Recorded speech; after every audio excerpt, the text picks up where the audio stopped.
প্রিয় বন্ধুরা, ভালোবাসি অঙ্ক চ্যানেলে সবাইকে স্বাগত। আজ আমরা ক্লাস 9-এর ম্যাথের মডেল অ্যাক্টিভিটি টাস্ক আগস্ট 2021-এর সেকেন্ড সিরিজের কোশ্চেনটা সলভ করব। তো দেখো, প্রথম প্রশ্ন রয়েছে বহুমুখী উত্তরধর্মী প্রশ্ন, অর্থাৎ এমসিকিউ। এখানে প্রশ্নগুলোর পুরো লাইনটা লিখে যে অপশানগুলো দেওয়া আছে, যেটা ঠিক সেই অপশানটা লিখে দিলে উত্তর হবে। কিন্তু আমি তোমাদের প্রতিটি প্রশ্ন এখানে বুঝিয়ে বুঝিয়ে করে দেখাচ্ছি, তারপরে পুরো লাইনে উত্তরটা লিখে দিচ্ছি। তো পুরো ভিডিওটা তোমরা দেখতে থাকো এবং ভালো লাগলে সাবস্ক্রাইব করে নিও চ্যানেলটিকে, পাশে থাকা বেল আইকনটিকে প্রেস করে দিও, আর লাইক, কমেন্ট ও বন্ধুদের মধ্যে বেশি বেশি করে শেয়ার করে দিও। 1 নম্বর প্রশ্ন, একজন সবজি বিক্রেতা 20 টাকায় 10টি লেবু কিনে 20 টাকায় 8টি লেবু বিক্রি করেন, তার শতকরা লাভ কত হয় সেটা আমরা নির্ণয় করব। তাহলে দেখো, 8টি লেবুর বিক্রয় মূল্য 20 টাকা। 8টি লেবুর বিক্রয় মূল্য 8টি লেবুর বিক্রয় মূল্য হচ্ছে 20 টাকা। একটি লেবুর বিক্রয় মূল্য হবে 20/8 টাকা। তাহলে 10টি লেবুর বিক্রয় মূল্য হবে বেশি, তাই 20/8 গুণ 10 এত টাকা। এখানে আমরা যদি কাটাকাটি করি, 4 দিয়ে 4 5-এ 20, 4 দিয়ে 4 2-এ 8, 2 দিয়ে 10কে কাটলে 5 সমান হচ্ছে 25 টাকা। তাহলে 10টি লেবুর বিক্রয় মূল্য হচ্ছে 25 টাকা, আর উনি 10টি লেবু কিনেছিলেন 20 টাকা দিয়ে, অর্থাৎ 20 টাকায় তার লাভ হলো 5 টাকা। তাহলে আমরা লিখছি 20 টাকায় লাভ সমান 25 বিয়োগ 20 টাকা সমান 5 টাকা। শতকরা লাভ নির্ণয় করব, তাই 1 টাকায় লাভ করে 5/20 টাকা, আর 100 টাকায় লাভ করে 5/20 গুণ 100 টাকা।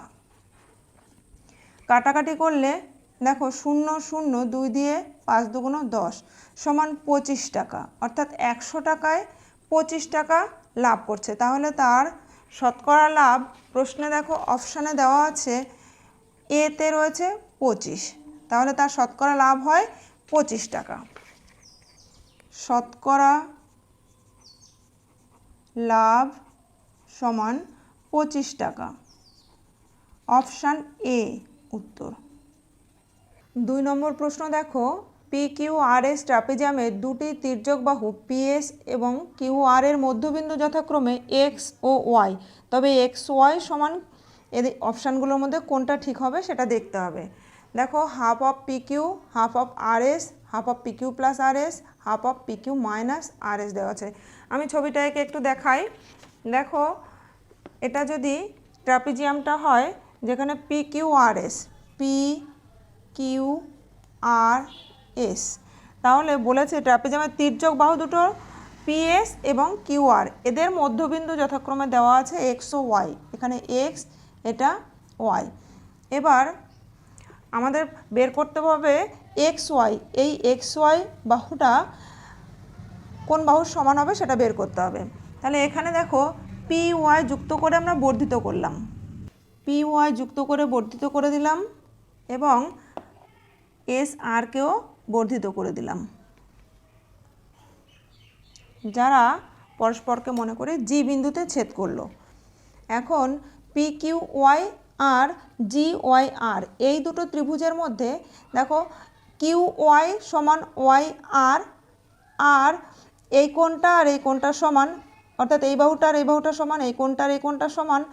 আর যেহেতু PQR SR সমান্তরাল সরলরেখা, অর্থাৎ বর্ধিত RG সমান্তরাল সরলরেখা, সেখানে PG এটা হচ্ছে ভেদক, তাহলে আমরা বলতে পারি এই কোণটা আর এই কোণটা একান্তর কোণ, অর্থাৎ এরা দুটো সমান। এই দুটো সমান হলে আমরা তাহলে তিনটে জিনিস সমান দেখালে এই ত্রিভুজ আর এই ত্রিভুজকে সর্বসম ত্রিভুজ বলতে পারি। এবার সর্বসম ত্রিভুজের অনুরূপ বাহু, অনুরূপ কোণ সব সমান হয়, সেক্ষেত্রে আমরা বলতে পারি PY সমান YG, এবং RG সমান হচ্ছে PQ, অর্থাৎ এই বাহুটা আর এই বাহুটাও সমান, এবং PY সমান YG। তাহলে দেখো, পুরো ত্রিভুজ জি এর আমরা জানি পিএস এর মধ্যবিন্দু এক্স, আর এখানে পেয়ে গেলাম ওয়াই হচ্ছে পিজি এর মধ্যবিন্দু। তাহলে আমরা জানি কোনো ত্রিভুজের দুটি বাহুর মধ্যবিন্দু সংযোজক সরলরেখা তৃতীয় বাহুর সমান্তরাল অর্ধেক হয়, অর্থাৎ এক্ষেত্রে এক্স ওয়াই সমান হাফ অফ এস জি হবে। আর এস জি সমান আমরা লিখতে পারছি S R plus R G, half of S R plus R G. এখন আর জি সমান তো পি কিউ, তাহলে এখানে আমরা লিখতে পাচ্ছি half of S R plus P Q. অর্থাৎ অপশানে দেখো সিতে রয়েছে half of P Q plus R S, অর্থাৎ এটি ঠিক হবে। তাহলে অপশান সি অ্যান্সার। পরবর্তী কোশ্চেন 3 নম্বরে 105 থেকে 140 শ্রেণীর পরিসংখ্যা 14 হলে শ্রেণীর পরিসংখ্যা ঘনত্ব কত হবে? তো আমরা জানি পরিসংখ্যা ঘনত্ব সমান হচ্ছে শ্রেণী পরিসংখ্যা বাই শ্রেণীর দৈর্ঘ্য। তাহলে আমরা লিখছি শ্রেণী পরিসংখ্যা বাই শ্রেণী দৈর্ঘ্য, অর্থাৎ পরিসংখ্যা ঘনত্ব সমান আমরা তাহলে শ্রেণী পরিসংখ্যা দেওয়া আছে আমাদের 14, আর শ্রেণী দৈর্ঘ্য হবে 140 থেকে 105 আমরা বিয়োগ করে পাবো, যেটা অর্থাৎ ঊর্ধ্ব শ্রেণী সীমা মাইনাস নিম্ন শ্রেণী সীমা সমান 14 বাই বিয়োগ করলে পাচ্ছি 35, কাটাকাটি করলে 7 দুগুণ 14, 7 দিয়ে 5 সাথে 35 সমান 2/5, 5 দিয়ে এটাকে ভাগ করলে 0.54 20, অর্থাৎ 0.4। দেখো আমাদের অপশানে রয়েছে বিতে উত্তরটা রয়েছে 0.4, অর্থাৎ পরিসংখ্যা ঘনত্ব হবে অপশান বি 0.4। পরের প্রশ্ন 4 নম্বরে 3 মিটার লম্বা ও 2 মিটার চওড়া একটি আয়তকার জায়গা 5 ডেসিমিটার বর্গ টালি দিয়ে বাঁধাতে হলে টালি লাগবে কতগুলো? তাহলে দেখো 3 মিটার লম্বা, 3 মিটার সমান আমরা লিখে নিতে পারি 30 ডেসিমিটার, আর প্রস্থ দেওয়া আছে 2 মিটার, তাহলে 2 মিটার সমান আমরা লিখতে পারি 20 ডেসিমিটার, অর্থাৎ এর মাঝের ক্ষেত্রফলটা হবে 30 গুণ 20 বর্গ ডেসিমিটার। 30 গুণ 20 বর্গ ডেসিমিটার সমান হচ্ছে 600 বর্গ ডেসিমিটার, 600 বর্গ ডেসিমি। এখন 5 ডেসিমিটার বর্গ টালি বলতে একটা ছোট্ট টালি যার বর্গাকার ক্ষেত্রফল এবং প্রত্যেকটা বাহুর দৈর্ঘ্য হচ্ছে 5 ডেসিমিটার। তাহলে একটা টালির ক্ষেত্রফল হবে 5 গুণ 5 মানে 25 বর্গ ডেসিমিটার। তো এই 600কে 25 দিয়ে ভাগ করলে আমরা কতগুলো টালি লাগবে সেটা পেয়ে যাব, অর্থাৎ টালির সংখ্যা হবে সমান 600/25। এবার কাটাকাটি করলে 5 দিয়ে 5 5 25, 5 দিয়ে 5 12 60 শূন্য, তারপরে 5 দিয়ে 5 দুগুণ 10, 4 5 20, এতটি সমান হচ্ছে 24টি। দেখো অপশানে রয়েছে 4 নম্বরে সিতে রয়েছে 24টি, অর্থাৎ অপশান সি উত্তর।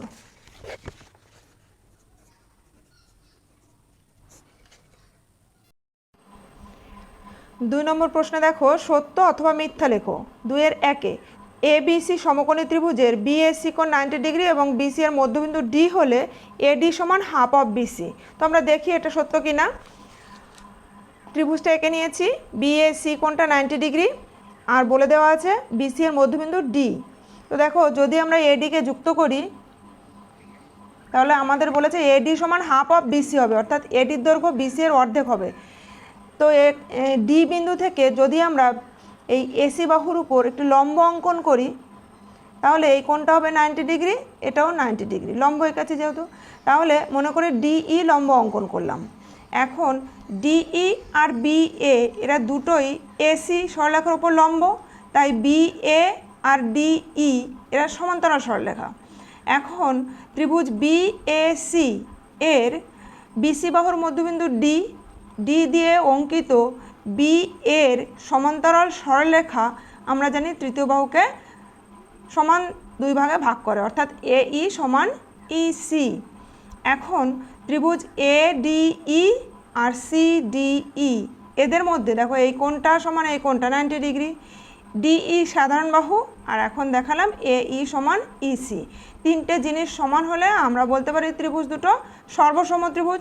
সুতরাং এডি সমান ডিসি বলা যায়, তাহলে সর্বসম ত্রিভুজের অনুরূপ বাহু। এখন যেহেতু ডিসি হচ্ছে বিসি এর অর্ধেক, তাহলে এডিও বিসি এর অর্ধেক হবে, অর্থাৎ এডি সমান হাফ অফ বিসি, বক্তব্যটা সত্য, তাহলে এখানে আমরা লিখছি সত্য। দেখো যেহেতু সত্য মিথ্যা কোশ্চেন, অর্থাৎ 1 নম্বরের প্রশ্নের উত্তর, তাহলে এই প্রমাণটা আমি ওই জন্য মুখে বলে বুঝিয়ে দিলাম। তা সত্ত্বেও বলি, তোমাদের বইয়ের 128 নম্বর পেজে প্রয়োগ 7-এ প্রমাণটা পেয়ে যাবে। এবার আমরা 2 নম্বরে আসছি। 2 নম্বরে দেওয়া আছে একটি পরিসংখ্যা বিভাজন তালিকায় একটি শ্রেণীর মধ্যবিন্দু 10 এবং প্রতিটি শ্রেণীর শ্রেণীদৈর্ঘ্য 6 হলে শ্রেণীটির নিম্নসীমা কত হবে। দেখো একটি শ্রেণীর, এই যদি একটা শ্রেণী হয় তার এ পাশে নিম্নসীমা আর ডান দিকে ঊর্ধ্বসীমা থাকে, তার মধ্যবিন্দু হচ্ছে 10 আর পুরো এই দৈর্ঘ্যটা হচ্ছে 6, শ্রেণীর দৈর্ঘ্য বলে দেওয়া হচ্ছে 6, তাহলে 6কে 10 বিন্দুটা সমান 2 ভাগে ভাগ করে, অর্থাৎ এই পাশে আছে 3, এই পাশে আছে 3, তাহলে এদিকে ডান দিকে গেলে প্লাস হবে, বাঁ দিকে গেলে মাইনাস হবে, অর্থাৎ ডান দিকে এখানে হবে 10 + 3 আর বাঁ দিকে হবে 10 - 3, তাহলে এটা হবে নিম্নসীমা, এটা হবে ঊর্ধ্বসীমা। নিম্নসীমা হবে 7 আর ঊর্ধ্বসীমা হবে 13।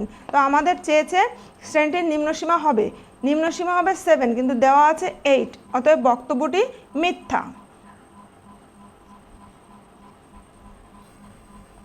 3 নম্বর প্রশ্ন দেখো, একটি সামান্তরিক আকারের ক্ষেত্র, একটি আয়তক্ষেত্র এবং একটি ত্রিভুজাকার ক্ষেত্র একই ভূমি ও একই সমান্তরাল সরলরেখা যুগলের মধ্যে অবস্থিত এবং তাদের ক্ষেত্রফল যথাক্রমে পি আর টি হলে পি সমান আর সমান টি/2 হবে। তো দেখো একই সমান্তরাল সরলরেখা যুগলের মধ্যে অবস্থিত সামান্তরিকগুলোর ক্ষেত্রফল সমান হয়, আর একটা ত্রিভুজ এবং একটা সামান্তরিক হলে সামান্তরিকের ক্ষেত্রফল ত্রিভুজের ক্ষেত্রফলের দ্বিগুণ হয়, অর্থাৎ ত্রিভুজের ক্ষেত্রফল সামান্তরিকের ক্ষেত্রফলের অর্ধেক হয়। তো মনে করো এই দুটো সমান্তরাল যুগল, এটা যদি ভূমি হয়, এটা ভূমি, আর এই সরলরেখা সমান্তরাল যুগলের মধ্যে এটা একটা আয়তক্ষেত্র।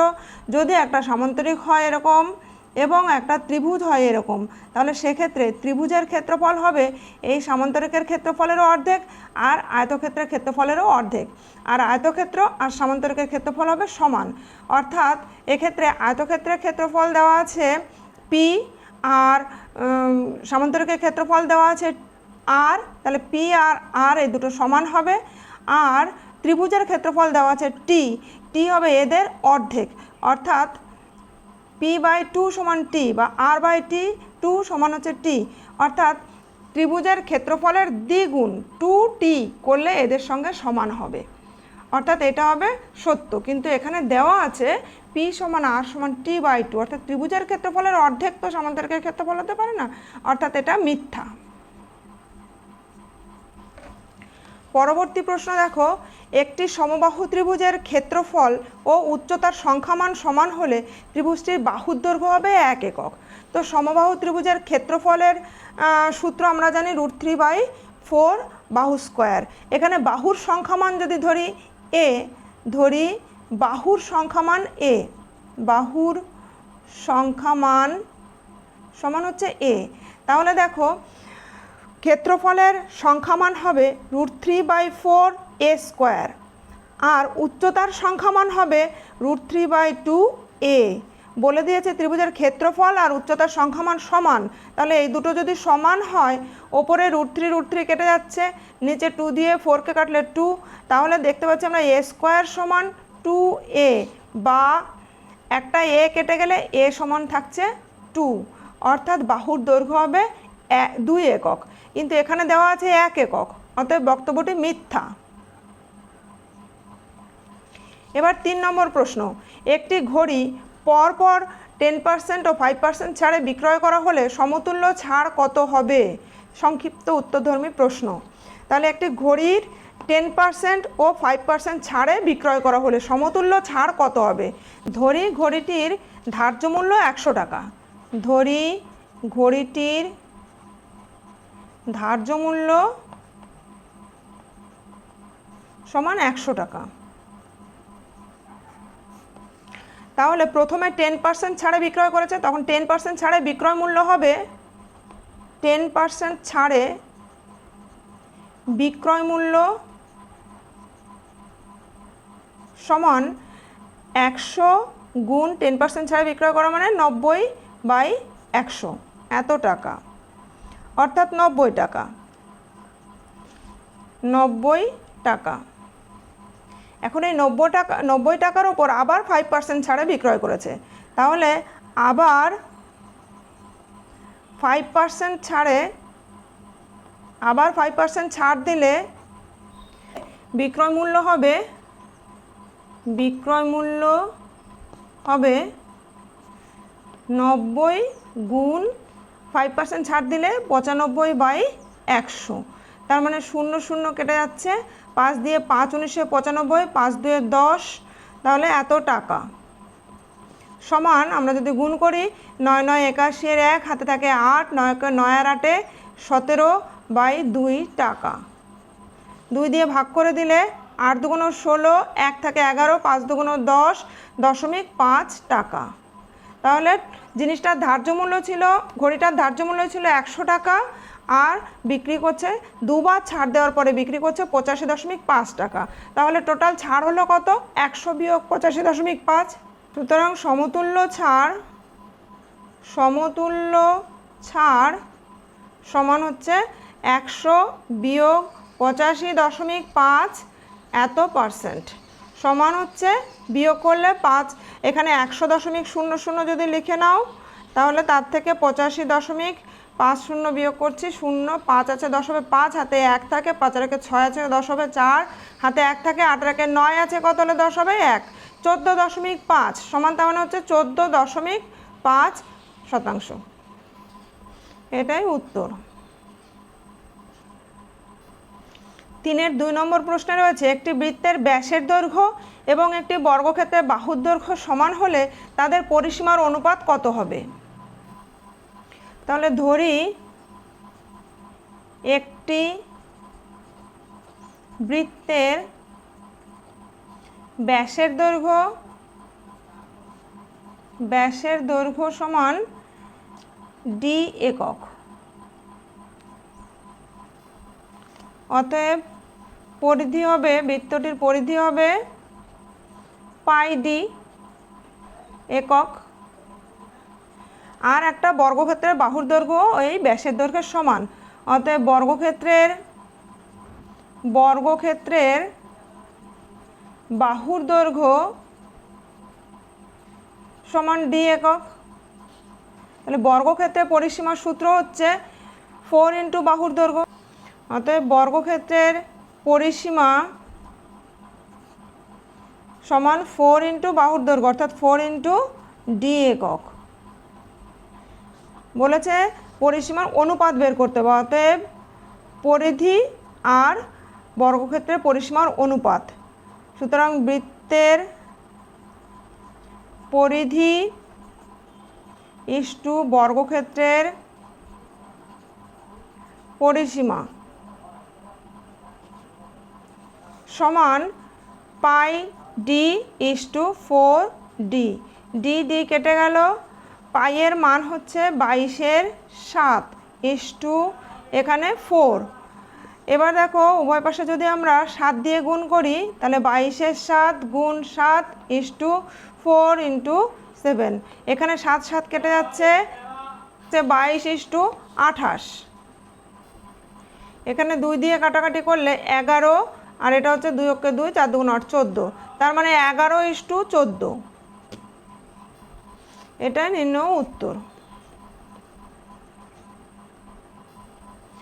এরপর 3 নম্বর প্রশ্নে দেখো একটি গ্রামের 33টি দোকানের দৈনিক লাভের টাকা তালিকা নিচে দেওয়া হলো। দৈনিক লাভ 0 থেকে 50, 50 থেকে 100, 100 থেকে 150 টাকা।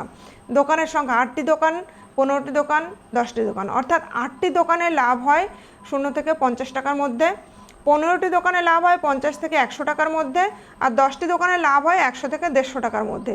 এই তথ্যটাকে আমাদের আয়তলেখ অঙ্কন করে দেখাতে হবে। তো আয়তলেখ অঙ্কন করার জন্য আমরা এখানে ছক কাগজ ব্যবহার করেছি। ছক কাগজ অর্থাৎ গ্রাফ খাতা। গ্রাফ খাতাতে প্রথমে x অক্ষ বরাবর একটি সরলরেখা টেনে নেবে, আর y অক্ষ বরাবর একটি সরলরেখা টেনে নেব। উভয় দিকে অ্যারো চিহ্ন দিয়ে দিলাম। নিচে লেখা হলো x অক্ষ বরাবর লিখছি দৈনিক লাভের টাকা, আর ওয়াই অক্ষ বরাবর লিখলাম আমরা দোকান সংখ্যা। তো দৈনিক লাভের টাকা দেখো আমাদের 0 থেকে 50-এর মধ্যে আছে, 50 থেকে 100-এর মধ্যে, আর 100 থেকে 150-এর মধ্যে। এখানে আমাদের প্রত্যেকটা সূক্ষ্ম সূক্ষ্ম ছোট্ট ঘর, এখানে দেখো এই পর্যন্ত হচ্ছে 5 ঘর আছে, এই পর্যন্ত 10 ঘর আছে। এটা অক্ষ, এটা হচ্ছে মূলবিন্দু। এখান থেকে এই হচ্ছে 5 ঘর, এই হচ্ছে 10 ঘর। এইভাবে এখানে হচ্ছে 20 ঘর, 30, 40, 50, এখানে আছে 50 ঘর। তো তুমি এখানে ইচ্ছে করলে 50 লেখা যাবে, আবার আমরা ইচ্ছে করলে নিজেদের স্বাধীন মতন গ্রাফ খাতার কতটা জায়গা আছে সেটা বুঝে এবং আমাদের নাম্বার কত পর্যন্ত লিখতে হবে সেটা বুঝে নিয়ে আমরা নিজেদের ইচ্ছা মতো ঘরকে ধরে নিতে পারি। তো সেক্ষেত্রে আমি এখানে এই 10 ঘর সমান ধরে নিচ্ছি 25 ঘর। তাহলে 1 ঘর সমান হচ্ছে 2.5, অর্থাৎ 1 একক সমান হচ্ছে, মানে এখানে ছোট ছোট যে বর্গক্ষেত্রগুলো রয়েছে একদম সূক্ষ্ম সূক্ষ্ম, তার একটি বাহুর দৈর্ঘ্য সমান আমি ধরে নিচ্ছি 2.5 টাকা। তাহলে 10টি সমান হবে 25 টাকা। তাহলে এইখানে হবে 50, এখানে 25, এটা হবে 50, এটা 25, এটা 50, এখানে তাহলে হচ্ছে 75, এখানে হচ্ছে 100, এখানে 125, এখানে হচ্ছে 150, এরকম হলো। তাহলে আর ওপরের দিকে যেহেতু আমাদের দোকান সংখ্যা 15টা পর্যন্ত আছে, তাই ওপরের দিকে আবার আমরা একটু এখান থেকে এই পর্যন্ত 5 ঘর আছে, সেখানে আমরা 1 ধরে নিচ্ছি।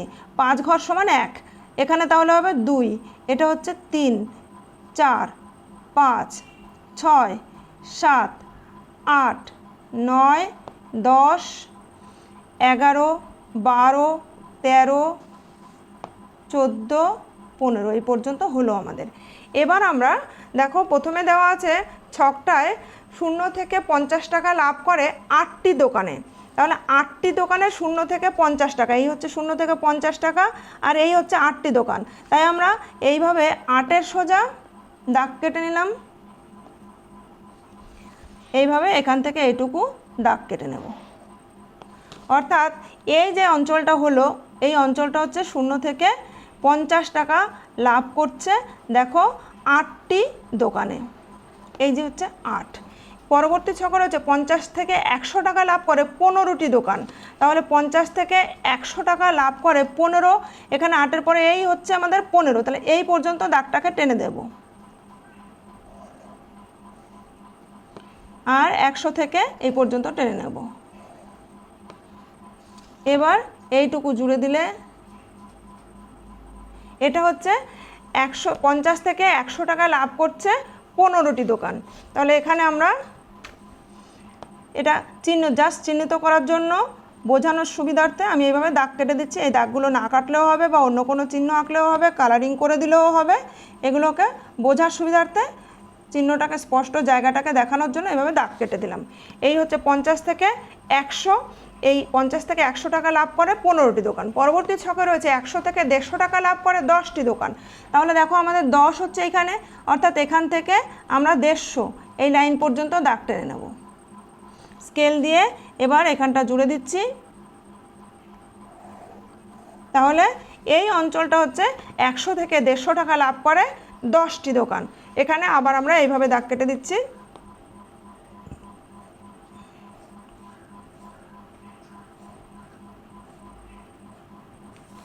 এই হলো আমাদের আয়তলেখ অঙ্কন। এখানে আমাদের অবশ্যই কোন দিকে কত একক ধরেছি আমরা সেটা কিন্তু লিখে দিতে হবে। তাহলে এক্স অক্ষ বরাবর প্রতিটি ক্ষুদ্রতম বর্গক্ষেত্রের বাহুর দৈর্ঘ্য সমান আমরা ধরেছি 2.5 টাকা, সেই কথাটা লিখে দেব। অতএব এক্স অক্ষ বরাবর প্রতিটি বা একটি ক্ষুদ্রতম বর্গক্ষেত্রের বাহুর দৈর্ঘ্য সমান আমরা ধরেছি 2.5 টাকা। আর ওয়াই অক্ষ বরাবর একটি ক্ষুদ্রতম বর্গক্ষেত্রের বাহুর দৈর্ঘ্য সমান আমরা ধরেছি 1-এর 5টি দোকান। দেখো এখানে আমরা এই যে এখান থেকে এই পর্যন্ত 5 ঘর আছে, 5 ঘর সমান একটি দোকান, তাহলে 1 ঘর সমান 1-এর 5টি দোকান, সেই হিসাবে এটা আমাদের লিখে দিতে হবে। এখানে যদি লিখতে চাও যে ওয়াই অক্ষ বরাবর 5টি ক্ষুদ্রতম বর্গক্ষেত্রের বাহুর দৈর্ঘ্য সমান একটি দোকান, সেটাও হবে। হ্যাঁ, তাহলে এই হলো নির্ণেয় আয়তলেখ। এবার 4 নম্বর দেখো, যুক্তি দিয়ে প্রমাণ করো যে কোনো ত্রিভুজের দুটি বাহুর মধ্যবিন্দুদ্বয়ের সংযোজক সরলরেখাংশ তৃতীয় বাহুর সমান্তরাল ও অর্ধেক। তাহলে কোনো ত্রিভুজের দুটি বাহুর মধ্যবিন্দু সংযোজক সরলরেখাংশ তৃতীয় বাহুর সমান্তরাল ও অর্ধেক। প্রশ্ন অনুযায়ী আমরা প্রথমে চিত্র অঙ্কন করে নেব। ধরা যাক এ বি সি একটি ত্রিভুজ এঁকে নিচ্ছি।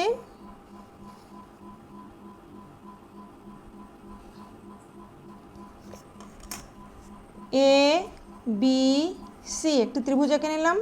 এবার এর দুটি বাহুর মধ্যবিন্দু সংযোজক সরলরেখাংশ, ধরা যাক এর এ বি বাহুর মধ্যবিন্দু ডি আর এ সি বাহুর মধ্যবিন্দু ই।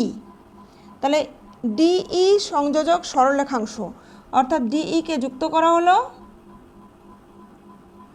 ডিই বিসি এর সমান্তরাল এবং অর্ধেক হবে, এটাই আমাদের প্রমাণ করতে হবে। তাহলে যেটা দেওয়া আছে সেই অনুসারে আমরা ছবিটা আঁকলাম, এবার সেটাকে প্রদত্ত হিসাবে লিখব। ধরা যাক এ বি সি ত্রিভুজের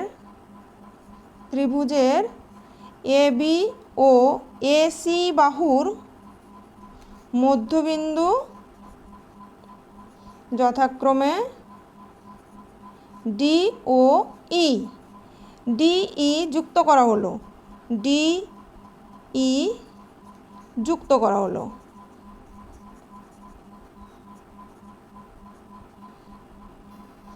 তাহলে প্রামাণ্য হবে, অর্থাৎ প্রমাণ করতে হবে ডিই সমান্তরাল বিসি এবং ডিই সমান হাফ অফ বিসি। তাহলে লিখছি ডিই সমান্তরাল বিসি এবং ডিই সমান হাফ অফ বিসি। এর জন্য আমরা একটু অঙ্কন করে নেব। অঙ্কন দেখো, ইডিকে এ পর্যন্ত বর্ধিত করলাম এমনভাবে যাতে ইডি সমান ডিএফ হয়। এবার বিএফ যুক্ত করে দিলাম। তাহলে অঙ্কন আমরা লিখে ফেলি, ইডিকে এমনভাবে বর্ধিত করা হলো যাতে ইডি সমান ডিএফ হয়। ইডিকে এমনভাবে এফ পর্যন্ত বর্ধিত করা হলো যাতে ইডি সমান ডিএফ হয়। এবার আমরা বিএফ যুক্ত করছি, তাহলে বিএফ যুক্ত করা হলো। এবার প্রমাণ করব।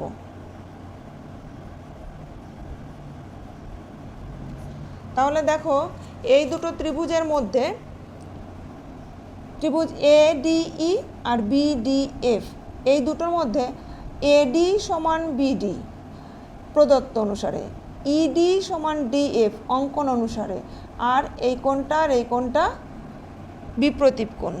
অতএব ত্রিভুজ দুটো সর্বসম। তাহলে আমরা লিখছি ত্রিভুজ এডিই ও ত্রিভুজ বিডিএফ এর মধ্যে এডি সমান বিডি প্রদত্ত অনুসারে, ইডি সমান ডিএফ অঙ্কন অনুসারে, আর কোণ এডিই সমান বিপ্রতীপ কোণ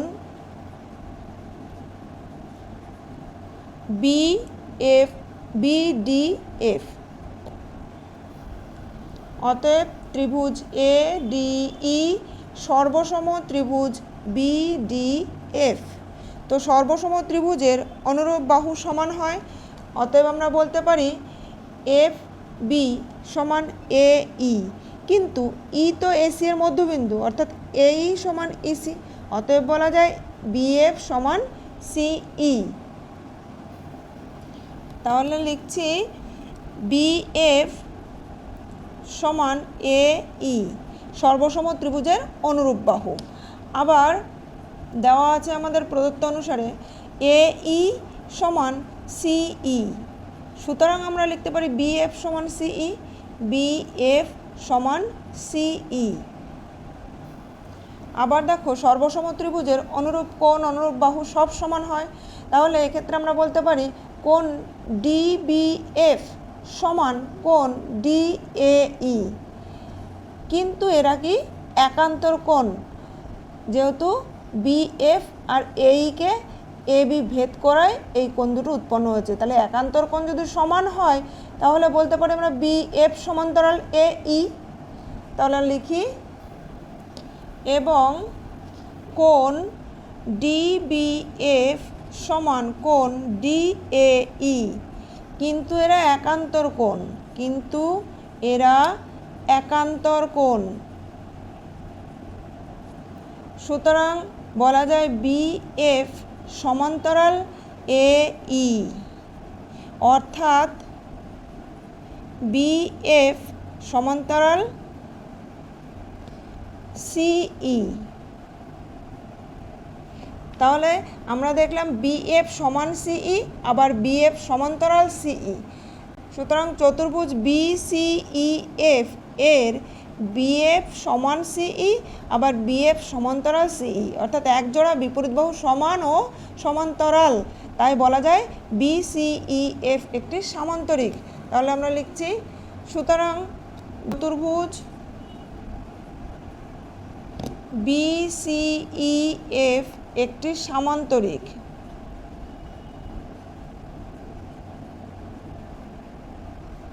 সামান্তরিকের বিপরীত বাহুগুলি সমান ও সমান্তরাল হয়, অতএব আমরা বলতে পারি বিসি সমান্তরাল এফ ই।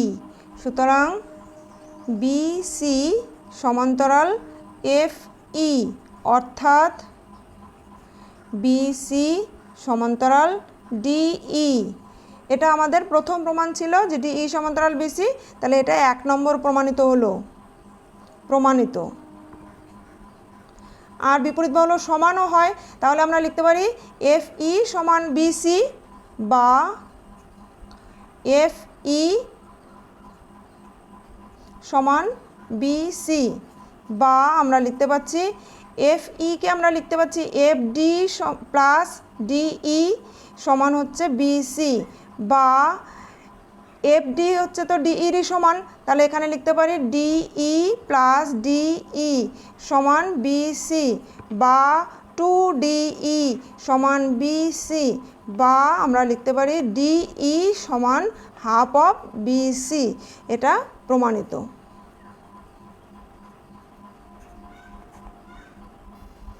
তাহলে আজকের অ্যাক্টিভিটি টাস্কের কোশ্চেনগুলো এখানে শেষ হলো সলভ করা। এর পরবর্তী মডেল অ্যাক্টিভিটি টাস্কের আপডেটগুলো পেতে এবং পরবর্তী ভিডিওগুলো দেখার জন্য তোমরা আমার চ্যানেলটির সঙ্গে থেকো।